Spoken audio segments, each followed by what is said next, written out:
Hello and welcome to the Infinite Spellbook.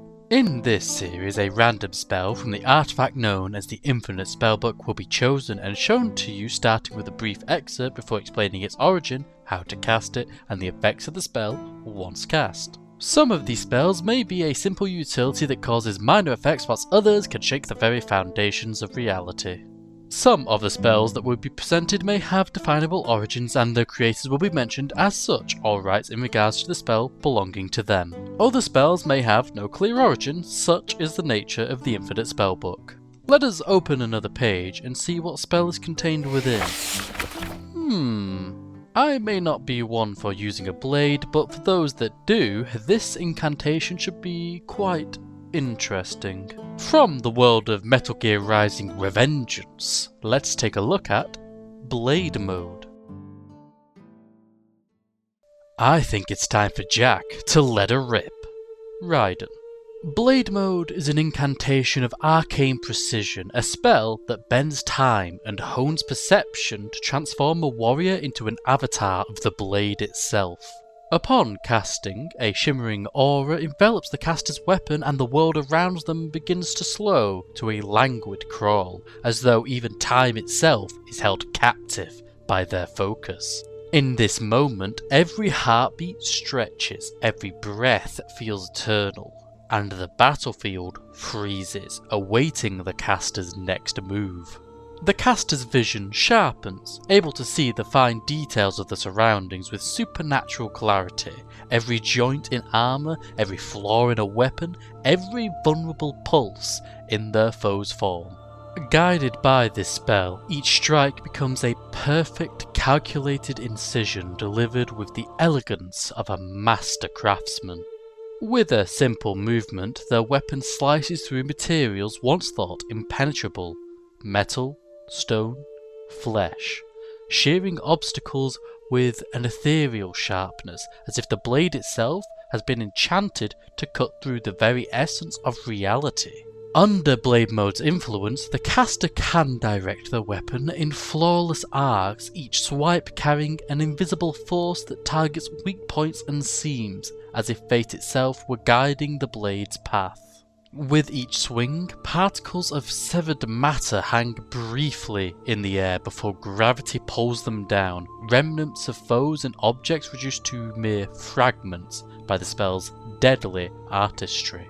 And then, as swiftly as it began, Blade Mode fades, releasing its grip on time. The world rushes back to its normal speed, leaving the caster standing amidst a storm of falling debris and the remnants of their cleaved foes.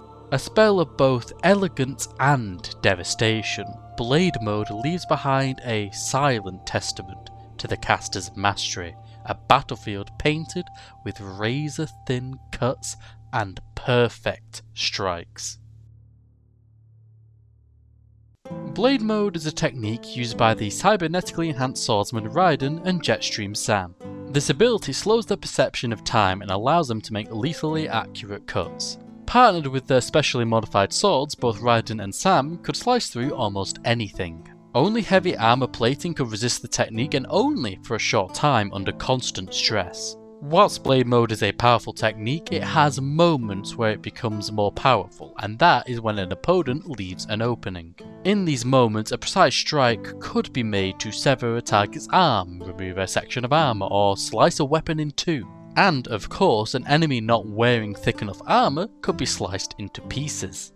The Infinite Spellbook has adapted this technique into a spell that can be learned by arcane trickster rogues, blade-singing wizards, College of Swords bards, Eldritch Knight fighters, hexblade warlocks, and rangers. Few things are as intimidating as watching an ally get sliced in two with a single strike. Now, let's look at the spell as it appears within the Infinite Spellbook. Blade Mode is a second level spell with a casting time of 1 bonus action.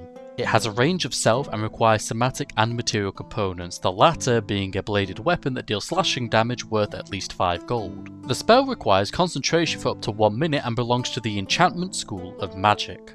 The next time you hit a target with a melee weapon attack during the spell's duration, the precision of your slash becomes perfect, and the attack deals an extra 2d8 slashing damage on the next target. Objects not being worn or carried take double the damage of the attack. If the attack is against a creature and it is a critical hit, you can choose to sever a body member such as fingers, a leg, a tail, and so on. This is as long as the loss of the body member doesn't instantly kill the creature. That means no head chopping, but taking an arm off Vader style is on the table. A creature is immune to this effect if it is immune to slashing damage, or the GM decides that the body member is too big for it to be severed with your weapon. So unless you can convince your DM, you're not taking the arm of the Tarrasque with a normal short sword. If the target is reduced to 0 hit points, you can choose to slice it in half. If the target is a creature, it dies if it can't survive being cut in half, which is most creatures. A creature is immune to this effect if it is immune to slash damage, or the GM decides that the creature is too big to be cut in half with your weapon. With this spell, you can now take vengeance on the most dangerous enemy of any party. A door. But with that, we've reached the end of today's video. Before you head off, I would like to thank you for watching, and I hope you managed to get something out of this. If you feel like helping out, you can become a patron using the link in the description and gaining access to special features. The Blade Mode spell is available on D&D Beyond for free, and the link to it is in the description. I hope you all have a great day, and may your dice roll favourably. Goodbye for now.